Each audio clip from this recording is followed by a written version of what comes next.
চট্টগ্রামে প্রতি ঘন্টায় করোনা আক্রান্ত ৩২ জন, দিনে ৯ জনের মৃত্যু। উপজেলায় অবস্থা ভয়াবহ।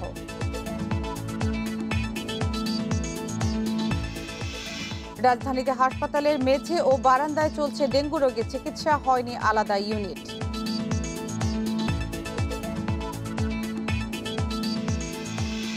কক্সবাজারে পাহাড় ধসে ১২ বছরে ৫০০-রও বেশি মৃত্যু। ঝুঁকিপূর্ণ বসবাসকারীদের স্থায়ী ব্যবস্থার দাবি।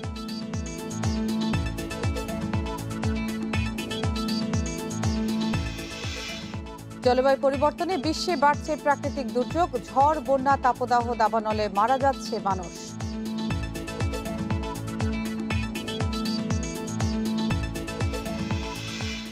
এবং মিরপুরে প্রথম টি-20তে সন্ধ্যায় মুখোমুখি বাংলাদেশ অস্ট্রেলিয়া, ঘরের মাঠে সাহসী রিয়াদ।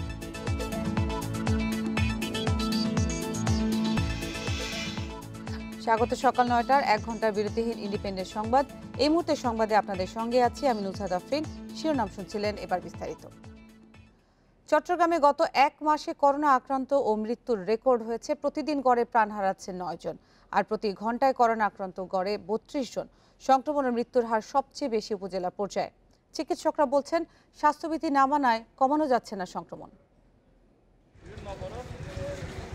গত ১ মাসে চট্টগ্রাম মহানগর ও জেলায় করোনায় আক্রান্ত ১৪,০০০-এর বেশি, আর করোনায় প্রাণ হারিয়েছে ২৮৭ জন। ৩০ জুলাই সবচেয়ে বেশি আক্রান্ত ১,৪৬৬ জন, আর একদিনে সর্বোচ্চ মৃত্যু ২৭ জুলাই ১৮ জন। চিকিৎসকরা বলছেন, ভারতীয় ডেল্টা ভ্যারিয়েন্টে দ্রুত বাড়ছে সংক্রমণ। শহরের চেয়ে গ্রামে সংক্রমণ ও মৃত্যু বেশি। সময়মতো পরীক্ষা ও চিকিৎসা না নেয়ায় পরিস্থিতি জটিল হচ্ছে।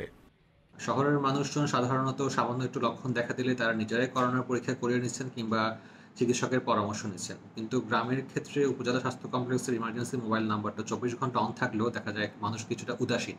তারা লক্ষণগুলো তারা জানলেও অনেক সময় তারা বিশ্বাসই করতে চায় না যে তাদের মধ্যে করোনা হতে পারে। জ্বরও নাই, সর্দিও নাই, হাসি নাই, কোনো নাই, সিমটম নাই, কিন্তু তার কিন্তু করোনা। এখন এক্সরে যখন করছে দেখা যাচ্ছে যে 25% টু 10% তার লাংস ইনভলভমেন্ট হয়ে গেছে। সোমবার পর্যন্ত করোনায় চিকিৎসায় ১,০৪১টি সাধারণ আসনের বিপরীতে খালি মাত্র ৩৭টি, আর ১০৬টি করোনা বিশেষায়িত আইসিইউর জন্য বাড়ছে স্বজনদের অপেক্ষা। যদিও স্বাস্থ্য বিভাগ বলছে পরিস্থিতি নিয়ন্ত্রণে রয়েছে।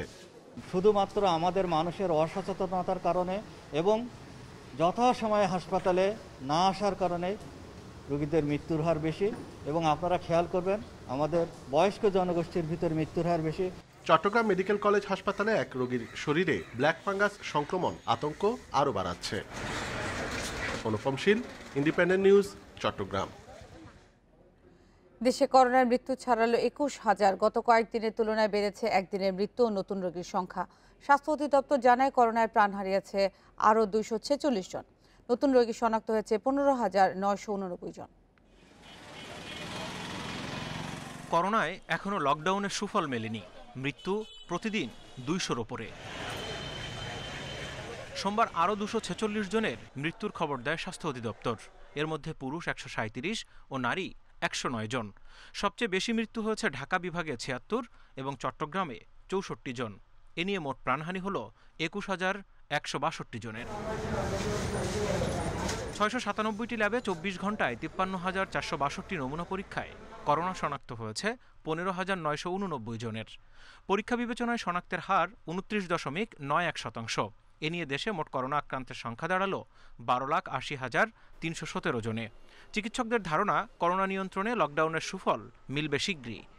লকডাউনের তো অবশ্যই সফলতা আছে, আপনারা জানেন, কিন্তু এটা একটু দেরিতে পাওয়া যায়। ১৪ থেকে ১৫ দিন পরে হয়তোবা সেটার ইফেক্টটা পাওয়া যায়। কারণ লকডাউন করলে মানুষ অনেকটা শিখে যে আসলে স্বাস্থ্যবিধি মানতে হবে। কারণ অনেকটা মানুষ তখন লকডাউন না থাকলে মানুষ ভুলে যায় যে স্বাস্থ্যবিধি মেনে চলতে হবে। এখনো দেখেন যারা ভ্যাকসিনটা নিতে আসছে সেন্টারগুলোতে, আপনারা জানেন যে মানুষের দীর্ঘ লাইন, এবং সেখানেও কিন্তু সহজে স্বাস্থ্যবিধি মানতে যাচ্ছে না, তারা অস্থিরতা করে। এদিকে করোনায় নতুন করে সুস্থ হয়েছেন আরও ১৫,৪৮২ জন। এ নিয়ে মোট সুস্থ হয়েছেন ১১,০৮,৭৪৮ জন। Zahidul Bashar, independent news, Dhaka. বাণিজ্যিক চুক্তির পাশাপাশি যৌথভাবে করোনা টিকা উৎপাদনে চীনের সিনোফার্মের সঙ্গে চুক্তি করতে যাচ্ছে বাংলাদেশ। পররাষ্ট্রমন্ত্রী একে আব্দুল মোমেন জানান, শিগগিরই এই সংক্রান্ত ত্রিপক্ষীয় চুক্তি সই হবে। সোমবার রাষ্ট্রীয় অতিথি ভবন পদ্মায় চীনের রাষ্ট্রদূত লি জিমিং এর সঙ্গে বৈঠক শেষে মন্ত্রী এই তথ্য জানান। ওদের ওই এমইউটা পাঠিয়ে দিয়েছেন, আমরা পেয়েছি, আমাদের স্বাস্থ্য মন্ত্রণালয়ের কাছে আছে, তারা এটা সই করার কথা। 3টা প্রতিষ্ঠান সই করবে, একটা হচ্ছে ওই যে ফার্মাসিউটিক্যাল কোম্পানি, আর স্বাস্থ্য মন্ত্রণালয় মানে বাংলাদেশ সরকার, আর হচ্ছে সিনোফার্ম। ইনসেপ্টটা বাল্ক আনবে, এনে লোকালি বটলিং, লেবেলিং, ফিনিশিং এইসব কাজ করবে এবং এটা অনেক সস্তায় হবে। আমার আশা যে এটা যে কোনো মুহূর্তেই শুড বি ডান। করোনা সংক্রমণ রোধে জারি করা কঠোর লকডাউনের 12তম দিনে সড়কে বেড়েছে মানুষ ও গাড়ি চলাচলের সংখ্যা। বাইরে বের হওয়া লোকজন দিচ্ছে রোগী দেখা, টিকা নেয়া, অফিস বাজার করা সহ নানা অজুহাত। এদিকে গণপরিবহন বন্ধ রেখে গার্মেন্টস ও বিভিন্ন বেসরকারি প্রতিষ্ঠান খোলা থাকায় চরম ভোগান্তিতে পড়েছেন অফিসগামীরা। এছাড়া ঢাকার প্রবেশমুখ গাবতলী, যাত্রাবাড়ি, আব্দুল্লাপুর এলাকায় রয়েছে ঢাকামুখী মানুষের চাপ। গণপরিবহন বন্ধ থাকায় রিকশা, ভ্যান, পিকআপে ভেঙে ভেঙে চলাচল করছেন তারা। তবে বেশিরভাগ মানুষ মানছেন না স্বাস্থ্যবিধি, উপেক্ষিত হচ্ছে সামাজিক দূরত্ব। পুলিশের চেকপোস্টে সকাল থেকে তেমন কড়াকড়ি চোখে পড়েনি। সড়কে ব্যক্তিগত গাড়ির সংখ্যা আগের দিনের চেয়ে বেড়েছে বলছে আইন শৃঙ্খলা বাহিনী।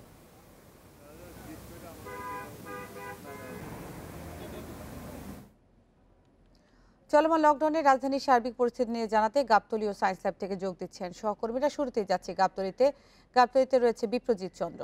বিপ্রজিৎ, এই মুহূর্তে গাবতলীতে মানুষ এবং গাড়ি চলাচল কেমন দেখছেন এবং আইন শৃঙ্খলা রক্ষাকারী বাহিনীর তৎপরতা বেড়েছে কিনা?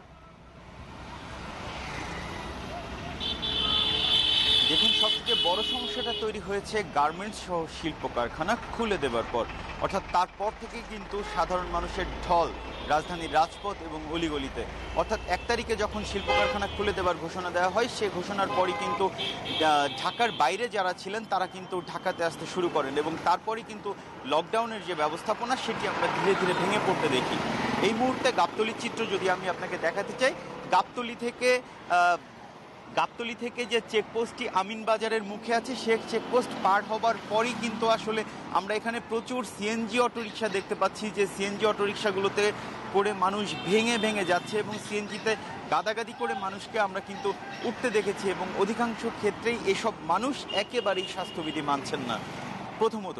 আর দ্বিতীয়ত, এখনও কিন্তু ঢাকার বাইরে থেকে রাজধানীতে ঢুকছেন প্রচুর মানুষ কর্মস্থলে যোগ দেবার জন্য এবং তাদের সঙ্গে কথা বলে আমরা যেটি জানতে পেরেছি যে যারা রাজবাড়ী, খুলনা, বাগেরহাট, সাতক্ষীরা, যশোর এই এলাকাগুলো থেকে ফেরি পার হয়ে রাজধানীতে ঢুকছেন, তারা কিন্তু ফেরিঘাটে প্রচণ্ড রকম জ্যামের মুখোমুখি হয়েছেন এবং সেখানে কিন্তু গাদাগাদি করে তাদেরকে আসতে হয়েছে। ভেঙে ভেঙে 3 থেকে 4 গুণ ভাড়া দিয়ে তারা রাজধানীতে ঢুকছেন এবং যারা গার্মেন্টস শিল্প কারখানা সহ অফিসে যাচ্ছেন তারাও কিন্তু 2 থেকে 3 গুণ ভাড়া গুনতে হচ্ছে তাদেরকেও।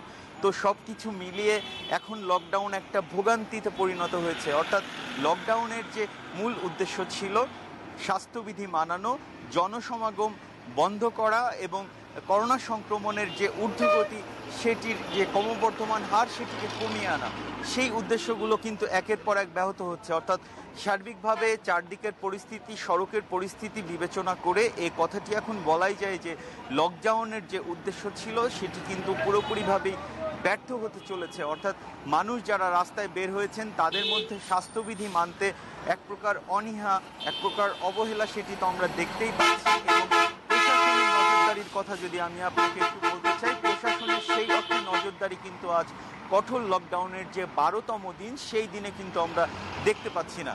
এই অবস্থায় জনস্বাস্থ্য বিশেষজ্ঞরা যদি যেটি বলছেন যে লকডাউন যদি কার্যকর করতে হয় তাহলে সেটি কঠোরভাবে কার্যকর করা উচিত। এই ঢিলেঢালা লকডাউন দিয়ে আসলে করোনা সংক্রমণের ঊর্ধ্বগতি নামানো সম্ভব নয়। এদিকে লকডাউনের মেয়াদ আরও বাড়বে কিনা সেটি কিন্তু আজ একটি সভা হবে, মিটিং হবে, তারপরে কিন্তু সেই বিষয়টি জানা যাবে যে চলমান যে লকডাউন 5 তারিখের পরে সেটির মেয়াদ আরও বাড়বে কিনা। বিপ্রজিৎ, আপনি থাকুন গাবতলীতে। আমরা এই মুহূর্তে যেতে চাচ্ছি সায়েন্স ল্যাবে, সেখানে রয়েছেন আমাদের সহকর্মী নাহিদ কামাল। নাহিদ, মানুষ এবং গাড়ি চলাচল সকালে আপনি যেমনটি জানাচ্ছিলেন যে অনেকটাই শিথিল হয়ে অনেক বেড়ে গেছে, এই মুহূর্তে আসলে কি দেখছেন সায়েন্স ল্যাবে?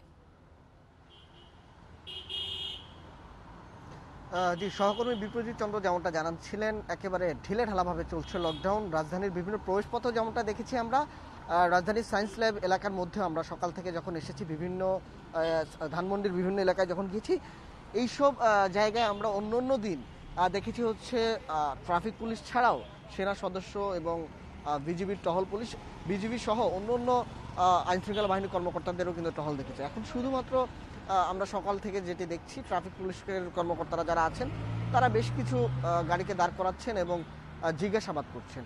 তবে অন্য সব দিনের তুলনায় গত 2-3 দিন ধরে আমরা যেটি দেখছি, মূলত গার্মেন্টস বা শিল্প কারখানা খুলে যাবার পর থেকেই একেবারে তাদের দায়িত্বে বা তাদের নজরদারিতেও অনেকটা ঢিলেঢালা আমরা দেখতে পাচ্ছি। এবং যেটি দেখা যাচ্ছে, যারা বের হচ্ছেন তারা এই সব বিষয় মাথায় নিয়েই বের হচ্ছেন যে জরিমানার মুখে পড়তে হতে পারে বা জিজ্ঞাসাবাদের মুখে পড়তে হতে পারে।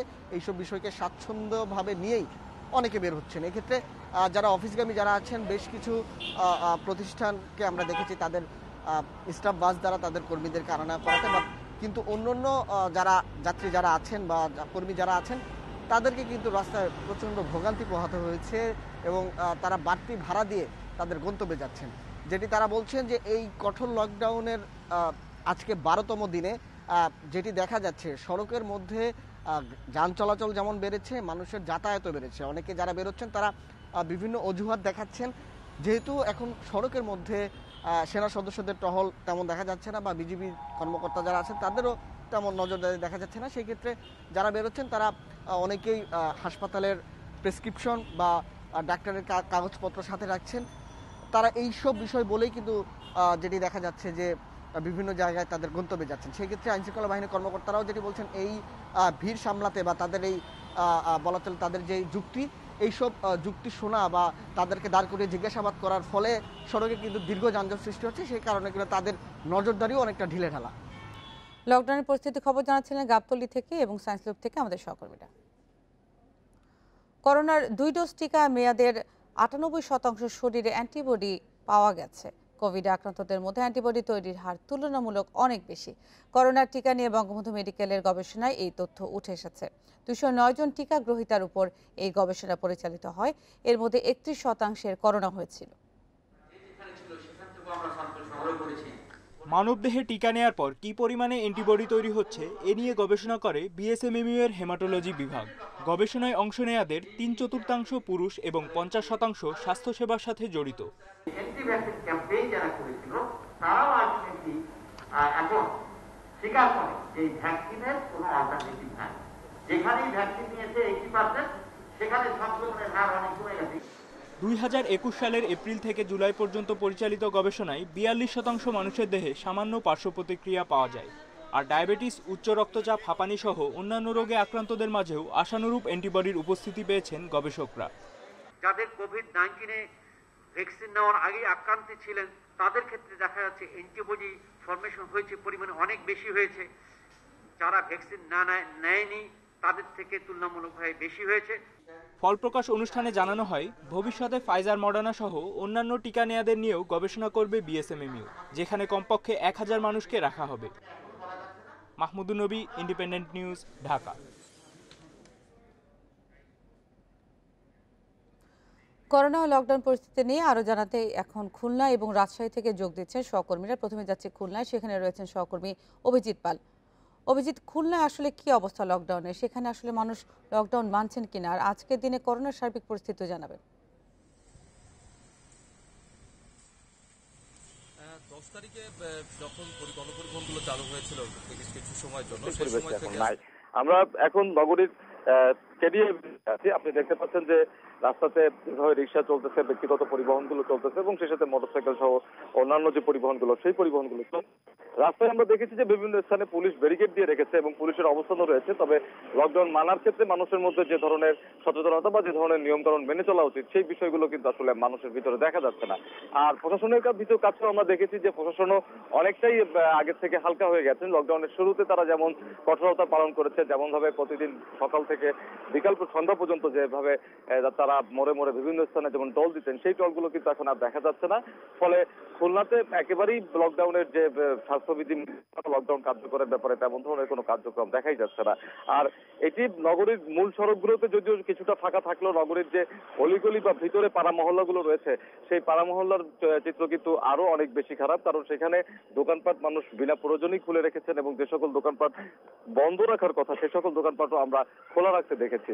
আর এই লকডাউনগুলো কার্যকরের জন্য প্রশাসনের পক্ষ থেকে আসলে খুব বেশি যে আমরা তৎপরতা দেখা যায় না। তারপরেও প্রতিদিন ভ্রাম্যমাণ আদালতের যে অভিযান চলে এবং ভ্রাম্যমাণ আদালতগুলো যখন বিভিন্ন স্থানে পৌঁছায় তখন আমরা দেখি যে আসলে দোকানপাট বন্ধ করে মানুষ স্বাস্থ্যবিধি বা লকডাউন কার্যকরের ব্যাপারে খুব উৎসাহী হন এবং আবার ভ্রাম্যমাণ আদালতের গাড়িগুলো চলে গেলে পরিস্থিতি যে অবস্থায় তৈরি হয় সেই অবস্থাতেই পরিণত হয়েছে। তবে খুলনাতে গত কয়েকদিন ধরে করোনার সংক্রমণ এবং মৃত্যুর সংখ্যা দুটোই অনেকটা কমের দিকে চলে এসেছে।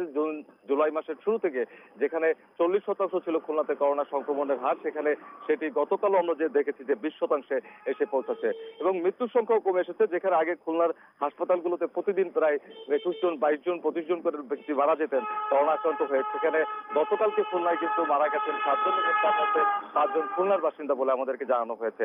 এই যখন অবস্থা, তবে সংকট একটি রয়েছে। সংকটটি হচ্ছে যে এখন যারা গুরুতর অসুস্থ হয়ে পড়ছে তাদের জন্য যে আইসিইউ বেডের যে ব্যবস্থা, সেই আইসিইউ বেডের ব্যবস্থার আসলে অনেক সমস্যা রয়েছে। আমরা বিভিন্ন সময় দেখছি যে আইসিইউ বেডের সংখ্যাটা পাওয়া যাচ্ছে না। খুলনার যে 3টি সরকারি হাসপাতাল রয়েছে এই 3টি সরকারি হাসপাতালে মাত্র 30টি আইসিইউ বেডের ব্যবস্থা রয়েছে এবং এই 30টি আইসিইউ বেডে ম্যাক্সিমাম সময় এই বেডগুলোতে আসলে রোগী থাকার কারণে গুরুতর রোগীরা আসলে এই আইসিইউ বেডগুলো ব্যবহার করতে পারছে না। আর দুটি যে বেসরকারি হাসপাতাল রয়েছে এই দুইটি বেসরকারি হাসপাতালে 20টি আইসিইউ বেড রয়েছে, তবে এই 20টি আইসিইউ বেডের ব্যবহার আসলে সকল মানুষের আয়ত্তের মধ্যে নয়, কারণ এই সকল হাসপাতালগুলোতে আইসিইউ বেডের যে চিকিৎসা সেই চিকিৎসা খরচটাও অনেক বেশি। অভিজিৎ, আপনি থাকুন। এখন আমরা জানতে চাচ্ছি রাজশাহী পরিস্থিতি। রাজশাহীতে আছেন মাইনুল হাসান।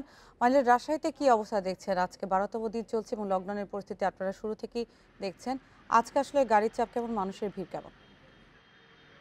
লকডাউনের 12তম দিনে আজকে সকাল থেকে আমরা দেখি যে গতকালকে মানুষের যে চাপটি ছিল তার তুলনায় কিছুটা কম। হয়তো বেলা বাড়ার সাথে সাথে মানুষের চাপ বাড়বে, মানুষজন বের হবে।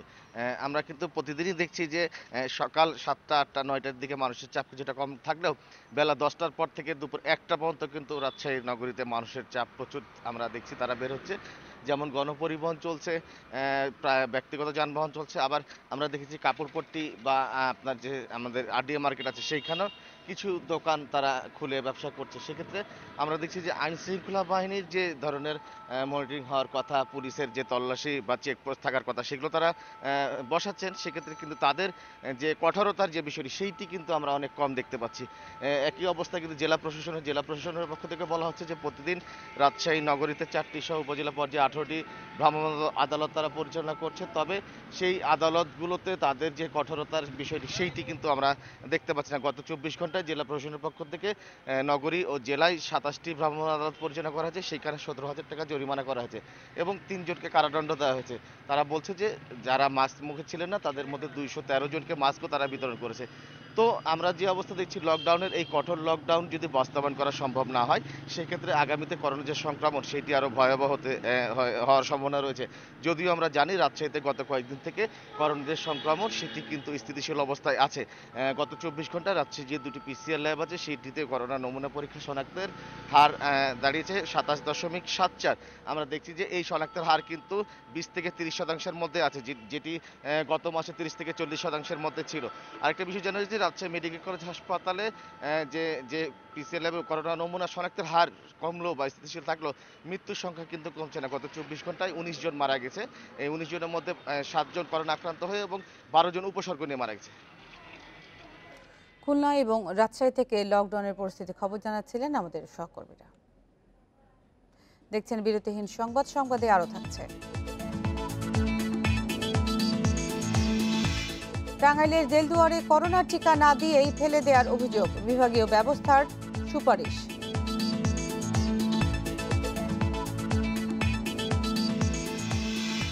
করোনা রোগীদের কাছে সহজে ওষুধ ও খাবার পৌঁছে দেবে রোবট, স্কুল ছাত্র ফারহান নবীর আবিষ্কার।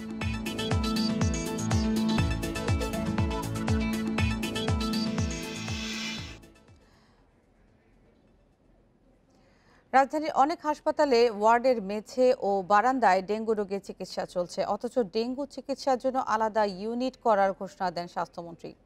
যা মেনেছে কেবল সলিমুল্লাহ মেডিকেল কলেজ। চিকিৎসকরা বলছেন, এবছর বেশিরভাগ ডেঙ্গু রোগীর শারীরিক অবস্থা দ্রুত খারাপ হচ্ছে।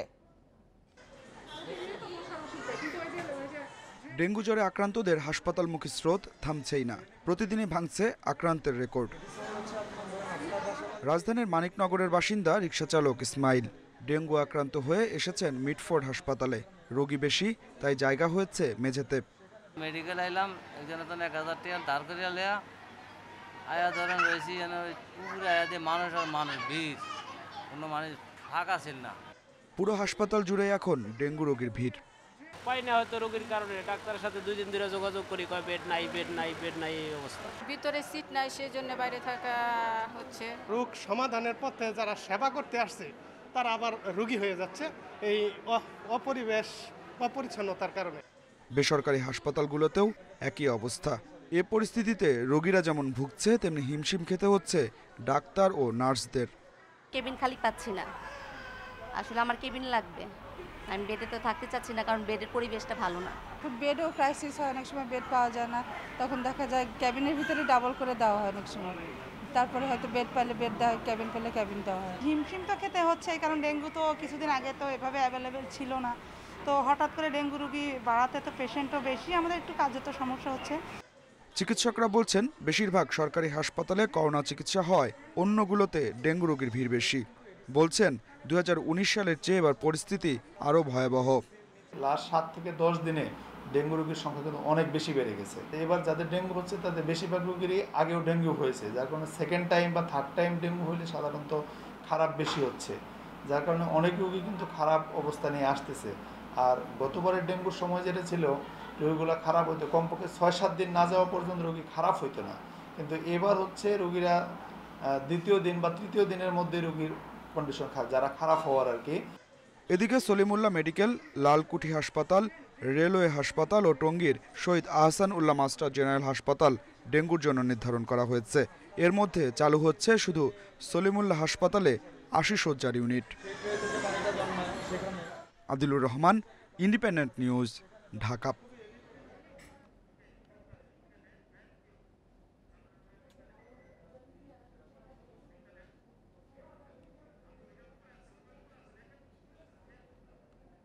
যুক্তরাষ্ট্রে অনুষ্ঠিত হচ্ছে বাংলাদেশ অর্থনীতি বিষয়ক road show rise of Bengal tiger.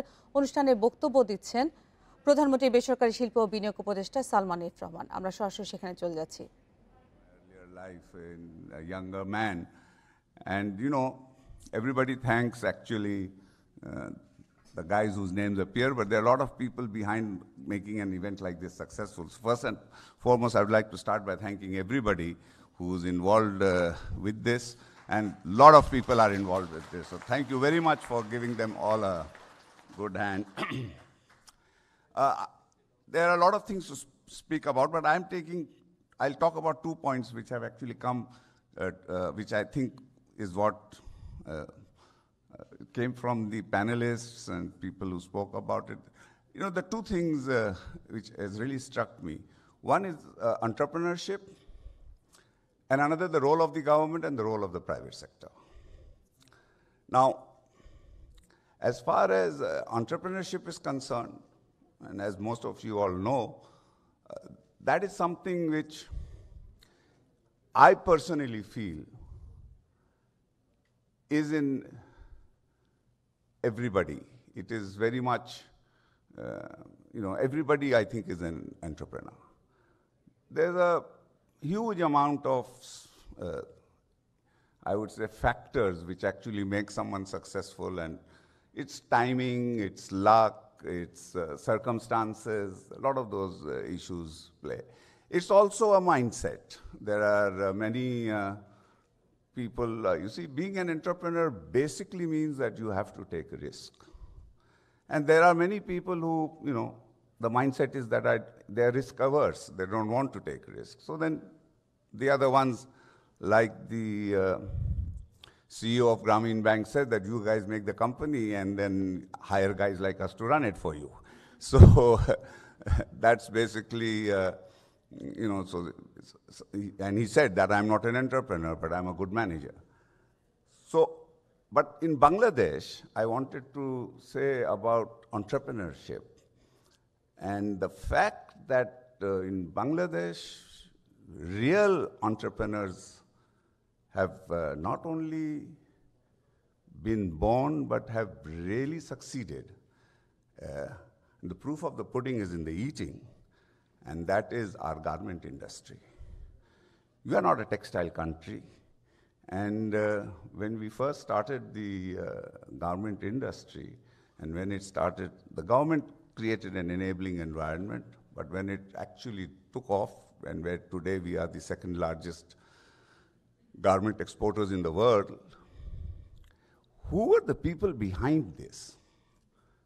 And what is interesting is that if you were actually to, you know, now we've got large companies and large entrepreneurs, but who were the people who started this? What was the critical mass of entrepreneurship behind the garment industry? And you'd be surprised. It was young people. It was people who retired from the bureaucracy. It was people who retired, who were university teachers and retired and said, I want to, when the opportunity came up, people from the military retired and came in.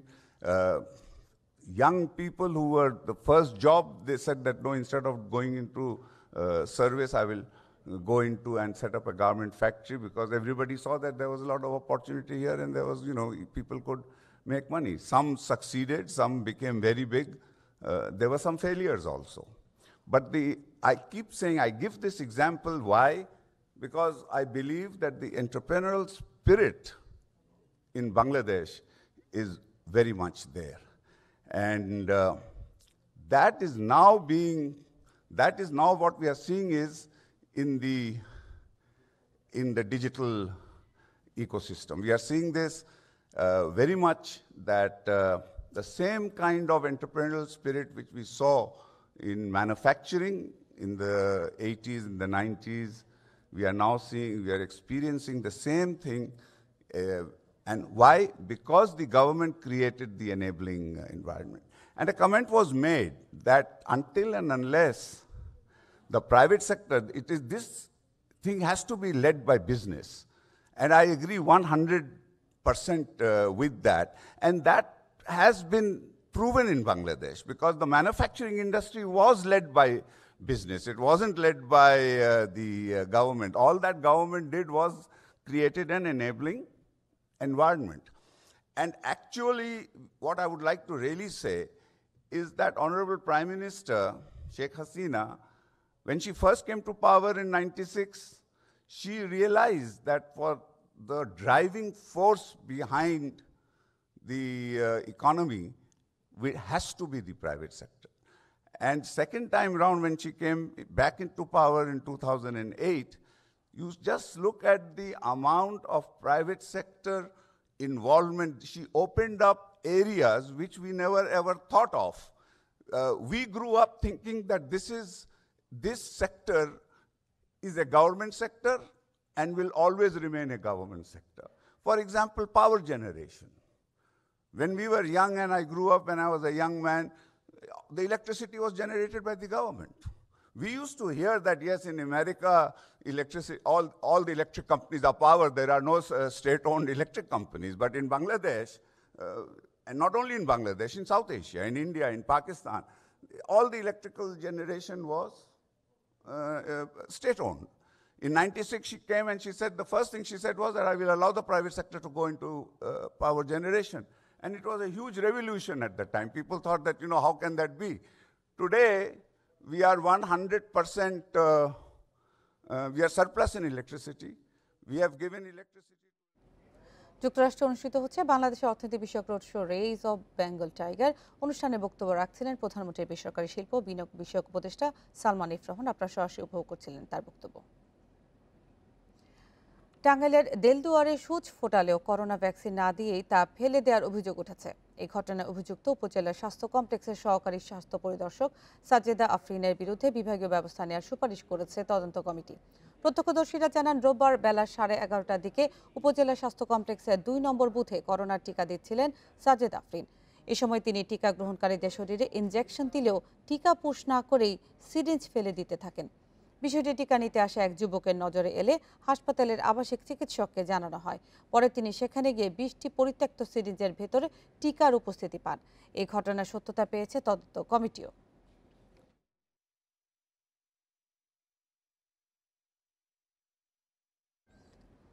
হাসপাতালে বা বাড়িতে থাকা corona রোগীদের কাছে সহজেই খাবার ও ওষুধ পৌঁছাতে রোবট তৈরি করেছে মতিঝিল আইডাল স্কুলের 10ম শ্রেণীর ছাত্র ফারহান নবী। বাংলাদেশে তৈরি করা এই ধরনের রোবট এটাই প্রথম। মানব সেবার উদ্দেশ্যে এই রোবট তৈরির কথা জানিয়েছে ফারহান। রোবটের নাম UV light disinfection robot version 2। Remote কন্ট্রোলের মাধ্যমে চালানো রোবটটি তৈরি করেছে 10ম শ্রেণীর ছাত্র ফারহান নবী। তিনি জানান, মহামারীর শুরুর দিকে যখন সবাই সংক্রমণ শঙ্কায় করোনা রোগীদের সামনে যেত না, তখনই এ ধরনের রোবট তৈরির সিদ্ধান্ত নেন তিনি। হসপিটালে যারা করোনা পেশেন্ট থাকবে ওনাদের জন্য খাবার, ফুড অ্যান্ড মেডিসিন সাপ্লাই করবে, যেখানে আমরা একটা রুমে বসে থাকবো অ্যান্ড উনি বসে কন্ট্রোল করে এটাকে ওই পেশেন্টের কাছে খাবার বা ফুড যে কোনো কিছু নিয়ে যেতে পারবে। যেন কোনো কন্ট্যাক্টলেস একটা জিনিস থাকে, কোনো নার্স বা ডাক্তারের জন্য কোনো করোনার যেন কোনো সংক্রমণের কোনো যেন চান্স না থাকে। অ্যান্ড এটা 1 কিলোমিটার পর্যন্ত আমরা কন্ট্রোল করতে পারবো। ব্যাটারিতে একবার চার্জ দিলে ফারহানের তৈরি রোবটটি 3 ঘন্টা পর্যন্ত চলতে পারবে। এতে 3টে সেলফে খাবার, ওষুধপত্র কিংবা পানির বোতল সহ প্রয়োজনীয় জিনিসপত্র রাখার ব্যবস্থা থাকছে। এর মাধ্যমে হাসপাতালের ওয়ার্ড বা আইসোলেশন ইউনিটে দায়িত্বরত নার্স বা স্বজনরা করোনা রোগীর জন্য সহজেই ওষুধ ও প্রয়োজনীয় জিনিস পাঠাতে পারবেন। এই রোবটটা ক্যারি করতে পারবে আপনার যে কোনো ধরনের খাবার আপনি যেটা দিতে চান, এখানে শেলফের মতো জিনিসটা, যেখানে আপনি যেই জিনিসগুলো রাখবেন সেইগুলো নিতে পারবেন। দেন পানির বোতল, দেন খাবার, ওষুধ যা দরকার সব কিছু দিতে পারবেন, যেটা যেটা আপনার প্রয়োজন। অ্যান্ড এখানে আপনার 8 থেকে 9 কেজি পর্যন্ত এখানে মোট ক্যারি করতে পারবে লোড। ফারহানের বাবা জানান, এর আগেও ড্রোন সহ আরও কিছু উপকরণ তৈরি করেছে ফারহান। ও প্রথমে ড্রোন তৈরি করে একটা, যেটা 1 কিলোমিটার পর্যন্ত উপরে যায়। ফুড ডেলিভারির জন্য এই ড্রোনটা ইউজ করতে যাচ্ছিল। একটা ডিভাইস তৈরি করে যে ধান খেতে পানি লাগবে, তখন আপনি মোবাইলে SMS চলে আসবে, ওরকম একটা ডিভাইস তৈরি করে। তারপরে এখন রোবট তৈরি করছে। রোবটটিতে আলট্রাভায়োলেট লাইট থাকায় এটি যেসব স্থান দিয়ে চলাচল করবে সেসব স্থানে ভাইরাস ও ব্যাকটেরিয়াকে হত্যা করে স্থানটি জীবাণুমুক্ত করবে। Jahanara Parvin, independent news, Dhaka. কক্সবাজারে পাহাড় ধসে গত 12 বছরে প্রাণ হারিয়েছেন 5 শতাধিক মানুষ। অথচ এই দীর্ঘ সময় সরানো যায়নি পাহাড়ের ঝুঁকিপূর্ণ বসবাসকারীদের। সারা বছর নজরদারি না থাকলেও বর্ষা মৌসুমে তৎপরতা বাড়ে প্রশাসনের। ঝুঁকি কমাতে বসবাসকারীদের স্থায়ী পুনর্বাসনের দাবি জানিয়েছেন বিশিষ্টজনরা। গত 12 বছরে সবচেয়ে বেশি পাহাড় ধস হয়েছে কক্সবাজারে। প্রাণ হারিয়েছে 5 শতাধিক মানুষ। এরপরও বন্ধ হয়নি পাহাড়ে ঝুঁকিপূর্ণ বসবাস। এখনও বিভিন্ন পাহাড় ও পাদদেশে 5 লাখেরও বেশি মানুষের বাস। ঝুঁকিপূর্ণ জেনেও এসব জায়গাকেই বেছে নিচ্ছে দরিদ্র ও নিম্ন আয়ের মানুষরা। যারা তো না জায়গা সম্পত্তি নেই, মানে আর নিচে জায়গা দিলে নিচে অন্য জায়গায় যদি আমাদেরকে স্থান দিতে পারেন তাহলে যোগ্যপন্নার থেকে যেতে পারে। গত সপ্তাহে কয়েকটি ধসে 20 জনের প্রাণহানির পর অভিযানে নেমেছে স্থানীয় প্রশাসন। সরে যেতে বলা হচ্ছে ঝুঁকিপূর্ণ বসবাসকারীদের। প্রয়োজনে কঠোর হওয়ার কথা জানিয়েছেন জেলা প্রশাসক। একই সাথে সব লোককে পুনর্বাসন করবার দরকার নেই। যারা একেবারে পাহাড়ের মধ্যে দালান তৈরি করে আছে তারা তো তাদের থাকবার জায়গা নাই, এটা আমরা মনে করতে পারি না। সুতরাং ক্রমান্বয়ে তাদেরকে আমরা এখান থেকে উচ্ছেদ করব। প্রশাসনের নির্দেশের পরও সরে না গেলে ব্যবস্থা নেয়ার কথা জানিয়েছেন পুলিশ সুপার। বেশ কিছু ব্যক্তিকে কিন্তু সরানো হয়েছে, আবার অনেকে এখান থেকে যেতে চাচ্ছে না বা পালিয়ে থাকার চেষ্টা করছে। তো এই ব্যাপারে মাইকিং করা হচ্ছে, তারা যেন নিরাপদে নির্ধারিত স্থানে তারা যেন আশ্রয় নেয়। জমির দখল ধরে রাখতে দরিদ্র মানুষকে মৃত্যুর দিকে ঠেলে দিচ্ছে প্রভাবশালীরা। সবার আগে তাদেরকে আইনের আওতায় আনার দাবি পরিবেশ কর্মীদের। শুধুমাত্র ভারী বর্ষণ আসলেই হতদরিদ্রদের সরিয়ে দেওয়া হয় এই বিপদের মুহূর্তে। আমি মনে করি প্রতি বছর অভিযান থাকা প্রয়োজন। প্রভাবশালী যত শক্তিশালী হোক তাদেরকে পাহাড়ে রাখা যাবে না। পাহাড় ধসে হতাহতের ঘটনা কমাতে বসবাসকারীদের স্থায়ীভাবে পুনর্বাসনের দাবি জানিয়েছে বিশিষ্টজনরা। তৌফিকুল ইসলাম, ইন্ডিপেন্ডেন্ট নিউজ, কক্সবাজার।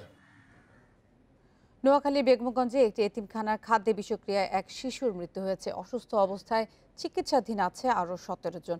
সোমবার রাতে উপজেলার একলাশপুর ইউনিয়নের মদিনাতুল উলুম ইসলামিয়া মাদ্রাসা ও এতিমখানায় এই ঘটনা ঘটে। প্রত্যক্ষদর্শীরা জানায়, রাত 9টার দিকে এক শিক্ষক সহ নুরানি শাখার শিক্ষার্থীরা রাতের খাবার খাচ্ছিল।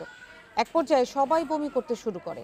এ সময় মাদ্রাসা কর্তৃপক্ষ স্থানীয় এক চিকিৎসককে মাদ্রাসায় ডেকে আনার পর তার পরামর্শে সবাইকে দ্রুত হাসপাতালে নিয়ে যাওয়া হয়। এর মধ্যে 10 বছর বয়সী এক শিশু মারা যায়। অসুস্থ অবস্থায় এক শিক্ষক সহ 17 জন ভর্তি আছে হাসপাতালে।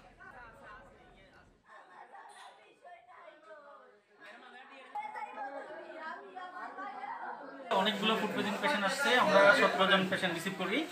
এর মধ্যে একটা পেশেন্ট বর্ডেড ছিল, আর এখনো খুবই ক্রিটিক্যাল পেশেন্ট 2 জন আছে, ওদেরকে আমরা দেখছি, আর বাকিগুলা ফলো আপে রাখছি আমরা। মাদক মামলায় মডেল পিয়াসা ও মৌ আক্তারকে 3 দিন করে রিমান্ডে দিয়েছে আদালত। সোমবার ঢাকার মুখ্য মহানগর আদালত এই আদেশ দেন। রোববার রাতে গ্রেপ্তারের পর তাদের বিরুদ্ধে 2 থানায় 2টি মাদক মামলা হয়। সোমবার দুপুরে ডিবি কার্যালয় থেকে আদালতে হাজির করা হয় মডেল পিয়াসা ও মৌ আক্তারকে। মাদক মামলায় 2 জনেরই 10 দিন করে রিমান্ডে চায় পুলিশ। শুনানি শেষে ঢাকা মহানগর হাকিম শহীদুল ইসলামের আদালত মডেল পিয়াসার 3 দিন এবং ঢাকা মহানগর হাকিম আশিক ইমামের আদালত মৌয়ের 3 দিনের রিমান্ড মঞ্জুর করেন। এই যে মাদকগুলি তার কাছে পাওয়া গেল, এর উৎস কোথায় এবং কারা সরবরাহ করছে, কোথেকে নিয়ে এসছে, এগুলো উদ্ঘাটন হওয়া দরকার। কারণ আমরা জানি যে বর্তমান সরকার এই মাদকের ব্যাপারে জিরো টলারেন্স দেখাচ্ছে।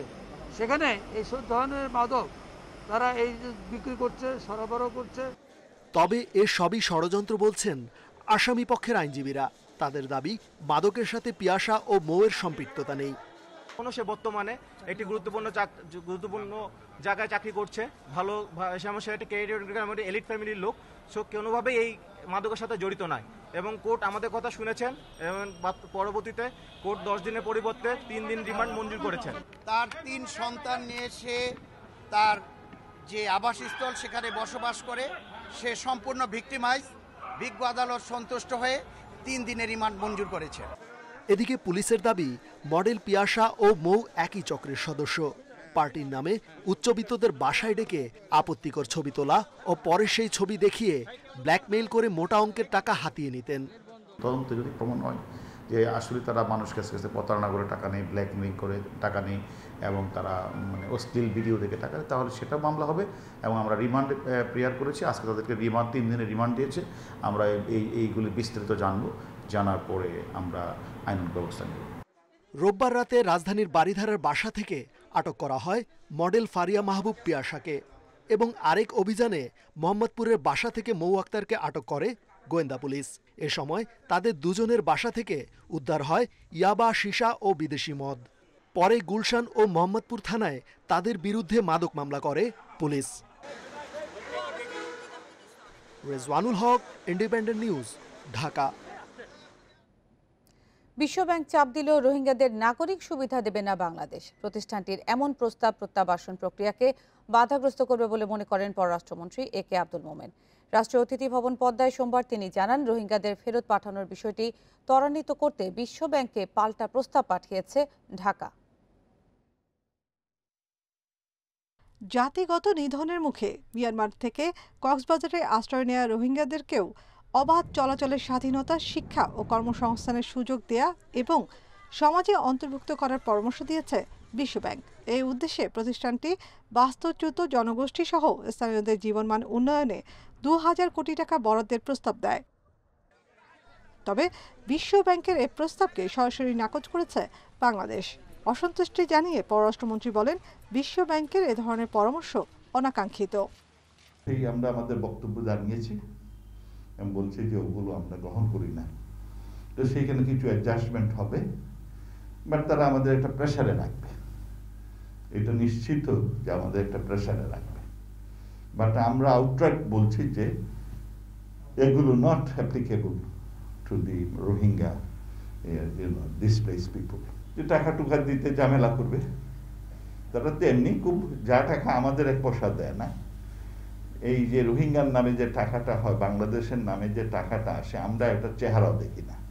তিনি জানান বাংলাদেশ রোহিঙ্গাদের শরণার্থী স্বীকৃতি দেয়নি, আগামীতেও দেবে না। জোরপূর্বক বাস্তুচ্যুত এই জনগোষ্ঠীকে অস্থায়ীভাবে আশ্রয় দেওয়া হয়েছে। তাদের মিয়ানমারে ফেরত পাঠানোই এখন মূল লক্ষ্য।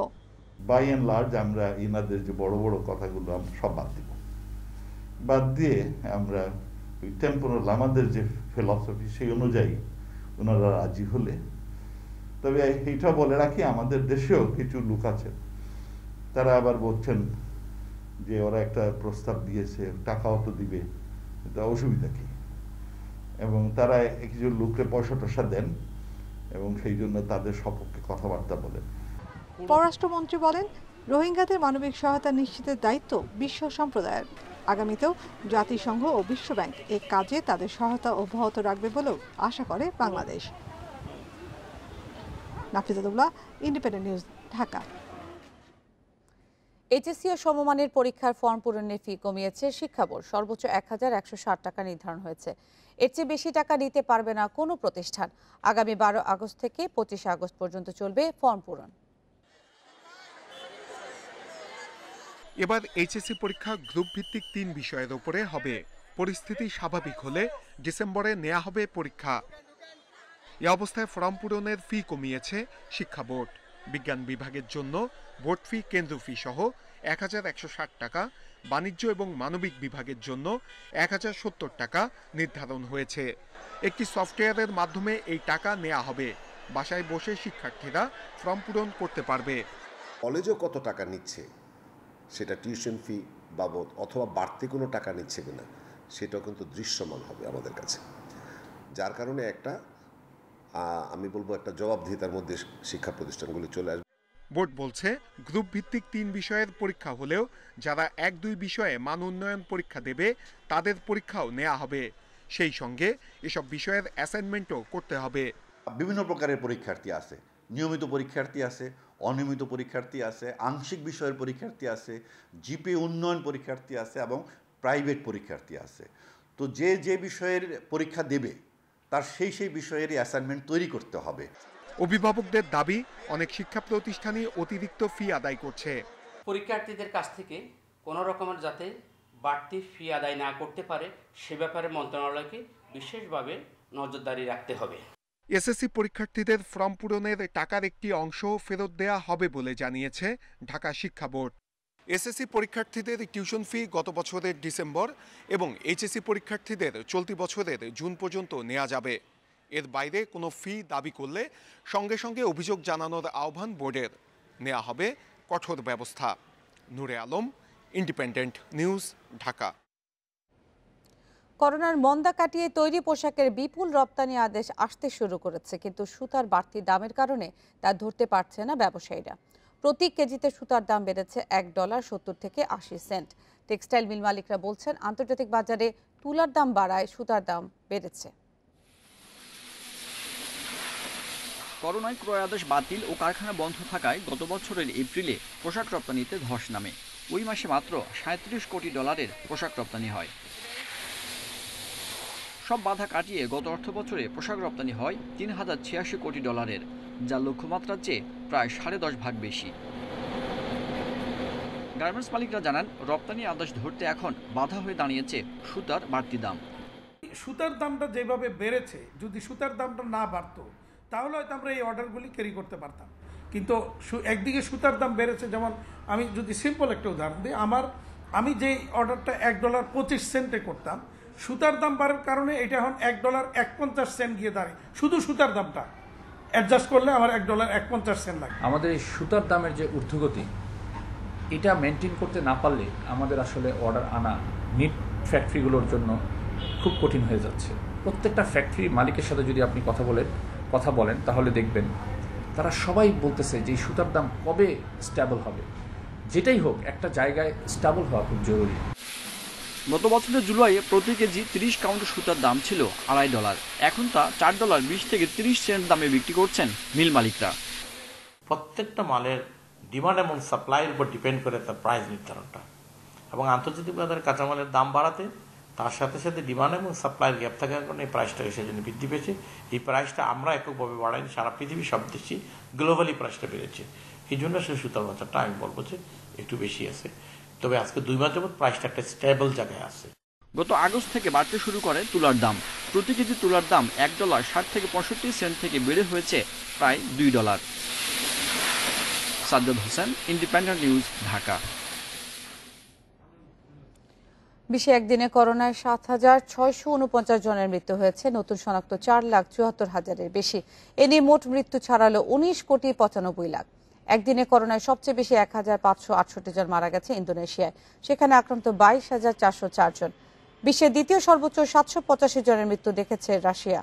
তবে ব্রাজিলের মৃত্যু ও শনাক্ত দুটোই কমেছে, সেখানে একদিনে মারা গেছে 473 জন, শনাক্ত 15,000। স্পেনে এক সপ্তাহে শনাক্তের হার 10% কমলে মৃত্যুহার বেড়েছে। এদিকে অস্ট্রেলিয়ার ব্রিসবেনে সংক্রমণ বাড়ায় লকডাউন আগামী রোববার পর্যন্ত বাড়ানো হয়েছে। সংক্রমণ ছড়িয়ে পড়ায় চীনেও কঠোর বিধিনিষেধ জারি করা হয়েছে। জলবায়ু পরিবর্তনে বাড়ছে তাপমাত্রা, বৈরী রূপ নিচ্ছে আবহাওয়া। বিশ্বের বিভিন্ন দেশে ঝড়, আকস্মিক বন্যা, তাপদাহ এবং দাবানলের মতো দুর্যোগও বেড়েছে। যুক্তরাষ্ট্র ও কানাডায় তাপদাহ, এশিয়া এবং ইউরোপের নানা দেশে হচ্ছে বন্যা। ভারী বৃষ্টির প্রভাবে বেড়েছে ভূমিধসের ঘটনা।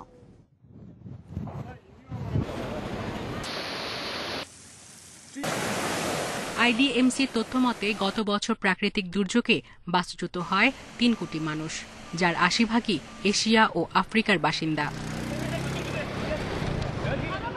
বিজ্ঞানীরা আগে সতর্ক করেন, জলবায়ু পরিবর্তন মোকাবেলায় দ্রুত পদক্ষেপ না নিলে বৈরী আবহাওয়ার কবলে পড়বে বিশ্ব। সে শঙ্কারই বাস্তব রূপ দেখছে বিশ্ববাসী, এতে বেড়েছে প্রাণহানিও। প্রকৃতির বিপরীতমুখী প্রভাবে বিপর্যস্ত ইউরোপের জনজীবন। সম্প্রতি সর্বোচ্চ তাপমাত্রার রেকর্ড হয় দক্ষিণ ইউরোপে। সে তাপদাহ থেকে তুরস্কে শুরু হওয়া দাবানলের পালে হাওয়া দিয়েছে আফ্রিকার গরম বাতাস।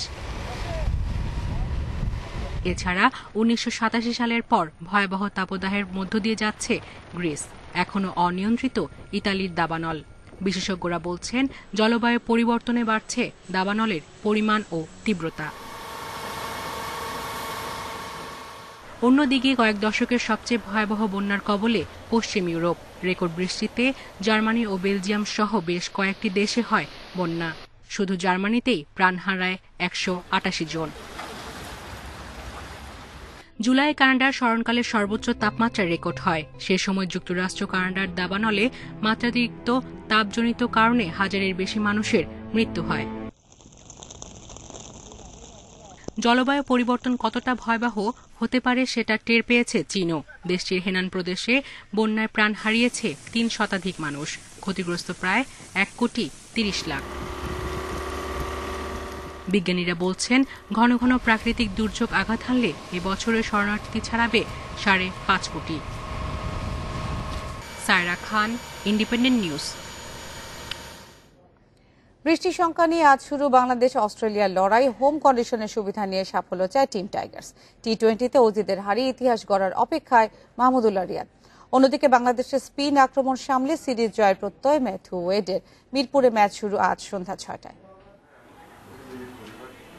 টি-20তে অজিদের বিপক্ষে সাকিবই সবচেয়ে সফল। ব্যাট হাতে সর্বোচ্চ রান, সবচেয়ে বেশি উইকেটও তার। ওদের বিপক্ষে একমাত্র টেস্ট জয়েও ম্যাচ সেরা সাকিব। এবারও তেমন কিছুর দিকে তাকিয়ে বাংলাদেশ। তামিম, মুশফিক, লিটন না থাকায় ব্যাট হাতে মাহমুদুল্লাহ সাকিবই বড় ভরসা। সিরিজ জয়ের স্বপ্ন বাস্তব করতে তরুণদের সহযোগিতা বড্ড দরকার। শামীম, সোহান, আফিফদের পরিস্থিতি বুঝে দাবি মেটাতে হবে, পরিকল্পনা ভেস্তে দিতে হবে অতিথিদের। জিম্বাবুয়ে সিরিজের আত্মবিশ্বাস সাথে আছে, তবে বিশ্বের অন্যতম সেরা দলকে হারাতে দরকার আরো বেশি কিছু। ভাবনায় প্রতিপক্ষ অথবা সিরিজ জিততেই হবে এমন চাপ নিচ্ছেন না টাইগার অধিনায়ক। যেহেতু বিশ্বকাপের আগে অস্ট্রেলিয়ার মতো একটা দলের সাথে আমাদের একটা বড় একটা সিরিজ আমরা খেলছি, 5টা ম্যাচ খেলার আমাদের সুযোগ থাকবে। তো it's a great opportunity to show our skills, এবং এট দ্য সেম টাইম যদি আমরা ইনশাল্লাহ এই সিরিজটা জিততে পারি, এটা আমাদের মনোবল আরো বাড়িয়ে দেবে। অধিনায়ক ঘোষণা ছাড়াই বাংলাদেশে এসে ম্যাচের আগের দিন দায়িত্ব দেয়া হয়েছে ম্যাথিউ ওয়েডকে। সিরিজ শুরুর আগ মুহূর্তেও নাকুচু অজিদের ভাবনায় বিশ্বকাপ। সেজন্য পরীক্ষা নিরীক্ষার কথাই জানালেন ওয়েড। অজি অধিনায়ক বলছেন টাইগার স্পিনারদের সামলাতে প্রস্তুত তার ব্যাটসম্যানেরা। আমি মিডল অর্ডারে ব্যাট করব। বিশ্বকাপের দিকে তাকিয়ে মিডল অর্ডারে অভ্যস্ত হওয়া দরকার। পরে প্রয়োজন হলে আবার টপ অর্ডারে ফিরব। ঘরের মাঠে বাংলাদেশ শক্ত প্রতিপক্ষ। স্পিনিং উইকেটে খেলার জন্য আমরাও প্রস্তুত আছি। ম্যাচ চলাকালে বৃষ্টির শঙ্কা আছে, তবে ম্যাচ ভেস্তে যাওয়ার মতো ভারী বৃষ্টি হবে না বলছে আবহাওয়ার পূর্বাভাস। শুধু আইসিসির ইভেন্টে মুখোমুখি হয়েছে বাংলাদেশ অস্ট্রেলিয়া, সেই চার্ট দেখাতে জয় নেই টাইগারদের। এবার সেই রেকর্ড পরিবর্তনের মিশন সাকিব মুস্তাফিজদের। মাঝারুল ইসলাম, ইন্ডিপেন্ডেন্ট নিউজ। বাংলাদেশ অস্ট্রেলিয়া সিরিজে বড় ভূমিকা রাখবে উইকেট, বৃষ্টিও হতে পারে চিন্তার কারণ। দুই দলের ব্যাটসম্যানদের বড় চ্যালেঞ্জ হবে স্পিন অ্যাটাক সামলানো। সে কথা মাথায় রেখে 8 ব্যাটসম্যান নিয়ে খেলবে বাংলাদেশ। ইনজুরি কাটিয়ে শরীফুলের সাথে পেস অ্যাটাকে ফিরবেন মুস্তাফিজ।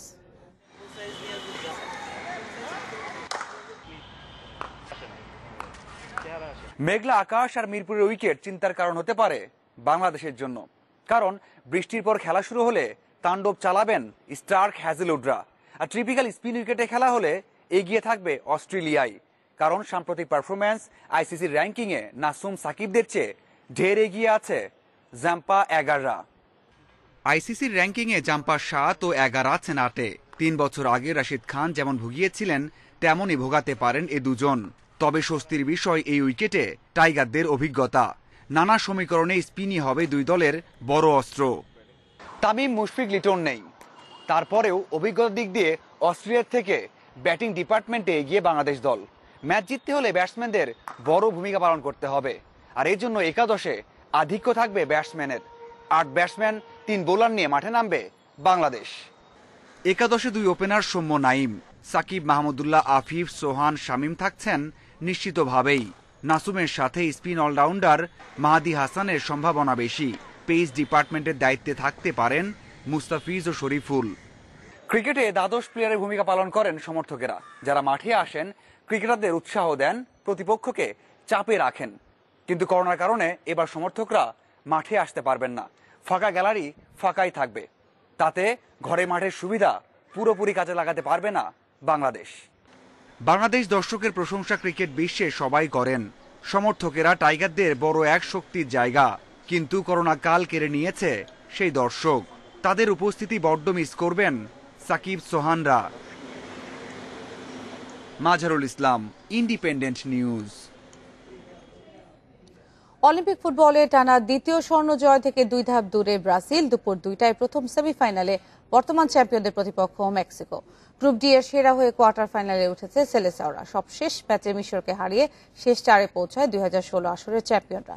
গুরুত্বপূর্ণ ম্যাচে ব্রাজিলের তরুপের তাস রিচার্লিসন 5 গোল নিয়ে এখন পর্যন্ত আসরের সর্বোচ্চ গোলদাতা এভারটন তারকা। আর 2 গোল করলেই এক আসরের সর্বোচ্চ গোলের রেকর্ড স্পর্শ করবেন তিনি। 1988 সালে 7 গোল করেছিলেন স্বদেশী কিংবদন্তি রোমারিও। এদিকে আরেক ম্যাচ বিকেল 5টায় স্পেনের প্রতিপক্ষ জাপান। ইউরো সেমিফাইনালে খেলা স্পেনের অনেকেই আছেন অলিম্পিক দলে। ফাইনালে ওঠার মিশনে কঠিন পরীক্ষা দিতে হবে স্বাগতিক জাপানকে।